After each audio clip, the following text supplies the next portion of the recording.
Welcome to विश्वा study point. आज हम जीएस के कुछ इम्पॉर्टेंट क्वेश्चन पढ़ेंगे जो किसी न किसी वनडे एग्जाम में पूछे जाते हैं। आइए स्टार्ट करते हैं। पहला क्वेश्चन है, दिया सलाई की नोक में होता है लाल फास्फोरस, श्वेत फास्फोरस, फास्फोरस पेंटाक्साइड, फास्फोरस ट्राइक्लोराइड। तो इसका जो आंसर हो जाएगा आपका ए पार्ट, जो दिया सलाई होता है उसमें लाल फास्फोरस यूज होता है। अगला क्वेश्चन है, गोबर गैस संयंत्र का आविष्कार किसने किया था? CB Desai, Geiger, Robert Wilhelm और सीबी पास्किन। तो इसका आंसर हो जाएगा आपका ए पार्ट, सीबी देसाई ने गोबर संयंत्र का खोज किया था। अगला क्वेश्चन है, वेल्डिंग उद्योग में निम्नलिखित में से किस गैस का प्रयोग होता है? Methane, ethane, benzene, acetylene. तो इसका आंसर हो जाएगा एसिटिलीन। ये बहुत इंपॉर्टेंट क्वेश्चन है, किसी न किसी वनडे एग्जाम में पूछा ही जाता है। तो इसका ऑप्शन हो जाएगा डी पार्ट, एसिटिलीन गैस जो होती है वेल्डिंग में यूज होती है। अश्रु गैस या टीयर गैस भी जिसे बोलते हैं, उसका रासायनिक नाम है एसिटोफिनोन, क्लोरोएसिटोफिनोन, ब्रोमोएसिटोफिनोन और बेंजोफिनोन। तो इसका आंसर हो जाएगा आपका बी पार्ट, क्लोरोएसिटोफिनोन को ही हम अश्रु गैस या टीयर गैस कहते हैं। तो इसका आंसर हो जाएगा आपका बी पार्ट। अगला क्वेश्चन है, सोडा वाटर बनाने के लिए कौन सी गैस प्रयोग की जाती है? NO, CO, CO2, SO2। तो इसका आंसर हो जाएगा आपका सी पार्ट, जो CO2 गैस होती है, कार्बन डाइऑक्साइड गैस, वो सोडा वाटर बनाने में यूज होती है। अगला क्वेश्चन है, कैंसर के उपचार के लिए प्रयुक्त उत्कृष्ट गैस कौन सी है? उत्कृष्ट गैस को हम नोबल गैस भी बोलते हैं। कभी कभी इंग्लिश में पूछ देता है कि कैंसर के उपचार के लिए कौन सी नोबल गैस यूज होता है, मीन्स कौन सा नोबल गैस कैंसर के उपचार में यूज होता है, प्रयोग किया जाता है। पहला ऑप्शन है हीलियम, रेडान, क्रिप्टॉन, आर्गन। तो ये भी इंपॉर्टेंट क्वेश्चन है, इसको याद कर लेंगे हम। इसका ऑप्शन हो जाएगा रेडान। जो रेडान नाम की जो नोबेल गैस या उत्कृष्ट गैस होता है वो कैंसर के उपचार में यूज होता है, इसलिए इसका आंसर हो जाएगा आपका बी पार्ट। अगला क्वेश्चन है, हीरा और ग्रेफाइट होते हैं अपर रूप, एलोट्रोप, समाकृति, आइसोबार, आइसोसोमर। तो जो हीरा और ग्रेफाइट होता है ये अपर रूप होते हैं, जिसे एलोट्रोप भी बोलते हैं, एक दूसरे का अपर रूप होते हैं, इसलिए इसका आंसर हो जाएगा आपका ए पार्ट। अगला क्वेश्चन है, सुपरसोनिक वायुयान समताप मंडल में निम्नलिखित पदार्थ में से क्या विसर्जित करते हैं? मीन्स सुपरसोनिक जो वायुमंडल होते हैं, वायुयान होते हैं जो समताप मंडल में जब चलते हैं तो कौन सी गैस विसर्जित करते हैं? NOx, SOx, CO2, H2। इसका ऑप्शन हो जाएगा आपको NOx, नाइट्रोजन ऑक्साइड गैस उत्सर्जित करते हैं समताप मंडल में। कैंसर हो जाएगा ये पार्ट आपका। पीले फास्फोरस को किस में सुरक्षित रखा जाता है? जल में, हवा में, पेट्रोल में, केरोसिन तेल में। तो इसका आंसर हो जाएगा आपका इसका ऑप्शन हो जाएगा जल में। जो पीला फास्फोरस है उसको हम जल में सुरक्षित रखते हैं, इसका आंसर हो जाएगा आपका ए पार्ट। और जो लाल फास्फोरस होता है उसको हम रखते हैं केरोसिन के तेल में। ऑक्सीजन गैस है जो गैस है उसकी खोज किसने की थी? कैवेंडिश ने, प्रिस्टले ने, डेवी ने, रदरफोर्ड ने। तो इसका ऑप्शन हो जाएगा आपका प्रिस्टले नाम के वैज्ञानिक थे जिन्होंने ऑक्सीजन की खोज सर्वप्रथम की थी, इसलिए इसका ऑप्शन हो जाएगा आपका बी पार्ट। रसायनों का राजा किसे कहा जाता है? सल्फ्यूरस अम्ल, सल्फ्यूरिक अम्ल, नाइट्रिक अम्ल और नाइट्रस अम्ल।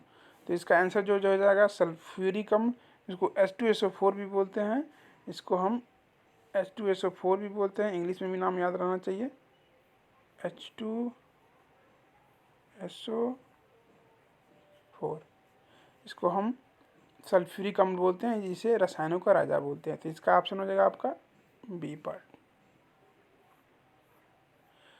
ऊष्मागतिकी थर्मोडायनेमिक का प्रथम नियम किस अवधारणा की पुष्टि करता है? ऊर्जा संरक्षण, कार्य संरक्षण, ताप संरक्षण और इनमें से कोई नहीं। तो थर्मोडायनेमिक्स जो फर्स्ट लॉ है वो ऊर्जा संरक्षण से संबंधित होता है, इसलिए इसका आंसर हो जाएगा आपका ए पार्ट। अशुद्धि मिलाने से द्रव्य का क्वथनांक बॉइलिंग पॉइंट का क्या प्रभाव पड़ता है, घट जाता है, बढ़ जाता है, वही रहता है, और उसमें कोई संबंध नहीं होता। तो इसका आंसर हो जाए आपका बी पार्ट, बढ़ जाता है। जो बॉइलिंग पॉइंट होता है अशुद्धि मिलाने से बढ़ जाता है दरों का। एक स्वस्थ मनुष्य के शरीर का तापमान कितना होता है? 37 degree Fahrenheit, 98.6 Celsius, 37 degree Celsius, 100-4, 100.4 Fahrenheit. तो इसका आंसर हो जाएगा आपका, जो एक स्वस्थ मनुष्य होता है उसका नॉर्मल टेम्परेचर होता है 37 डिग्री सेंटीग्रेड।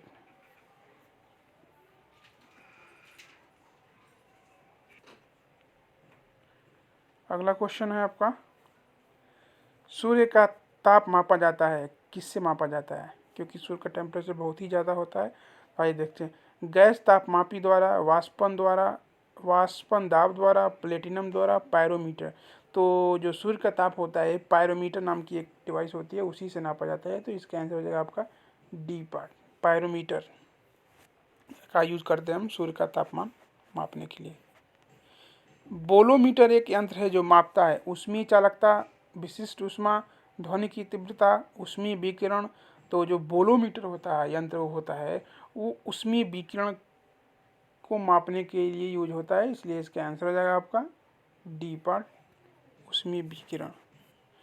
बर्नौली प्रमेय आधारित है ऊर्जा संरक्षण पर, संवेग संरक्षण पर, द्रव्यांश संरक्षण पर, आवेश संरक्षण पर। तो इसका आंसर हो जाएगा आपका ए पार्ट। जो बर्नौली प्रमेय होता है वो ऊर्जा संरक्षण पर आधारित होता है। दाब बढ़ाने से किसी द्रव का क्वथनांक पर क्या प्रभाव पड़ता है? घटेगा, बढ़ेगा, अपरिवर्तित रहेगा, और कभी घटेगा कभी बढ़ेगा। इसका आंसर हो जाएगा आपका बी पार्ट, बढ़ता है। फलों को पकाने के लिए किसका उपयोग किया जाता है? किस केमिकल का उपयोग किया जाता है फलों को पकाने के लिए?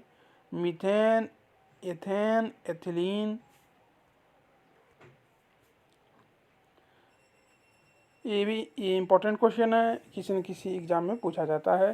तो जो एथिलीन गैस होती है उसका यूज हम फलों को पकाने में करते हैं, एथिलीन। तो इसका ऑप्शन हो जाएगा आपका सी पार्ट। विश्व में सबसे बड़ा और सबसे बड़ा स्तनधारी कौन सा है? अफ्रीकी हाथी, गोरिल्ला, नीली व्हेल और गैंडा। तो इसका ऑप्शन हो जाएगा आपका सी पार्ट। जो नीली व्हेल होती है वो विश्व की सबसे बड़ी स्तनधारी होती है, सी पार्ट इसका आंसर हो जाएगा। एंटोमोलॉजी में किसका अध्ययन किया जाता है? ये एक शाखा है विज्ञान का। तो इसमें किसका अध्ययन किया जाता है? पहला मत्स्यों का, सरीसृपों का, सोरोलॉजी और कीटों का। तो जो कीटों के जो अध्ययन होता है उसको हम, कीटों के अध्ययन के विज्ञान को हम बोलते हैं एंटोमोलॉजी, इसलिए इसका आंसर हो जाएगा आपका डी पार्ट, एंटोमोलॉजी। चींटी के कितने जोड़ी पैर होते हैं? 3 जोड़ी, 4 जोड़ी, 2 जोड़ी, 5 जोड़ी। तो इसका ऑप्शन हो जाएगा आपका ए पार्ट, 3 जोड़ी जो होते हैं पैर होते हैं चींटी के, ए पार्ट।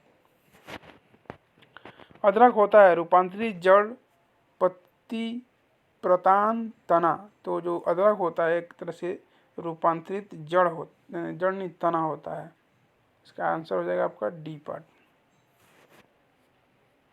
बांस किस कुल का पौधा है? वृक्ष है, घास है, उपयुक्त दोनों है, इनमें से कोई नहीं। तो बांस जो होता है वो घास कुल का पौधा होता है, जिसे हम घास भी कहते हैं। तो इसका आंसर हो जाएगा आपका बी पार्ट, घास।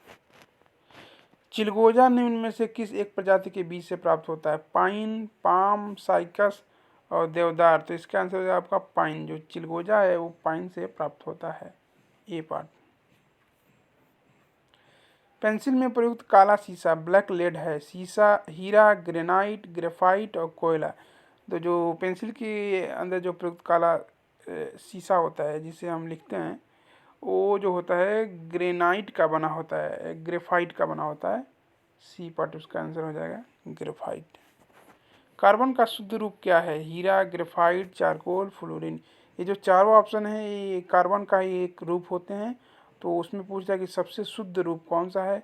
तो इसका सबसे शुद्ध रूप जो होता है हीरा होता है। तो ऑप्शन हो जाएगा आपका ए।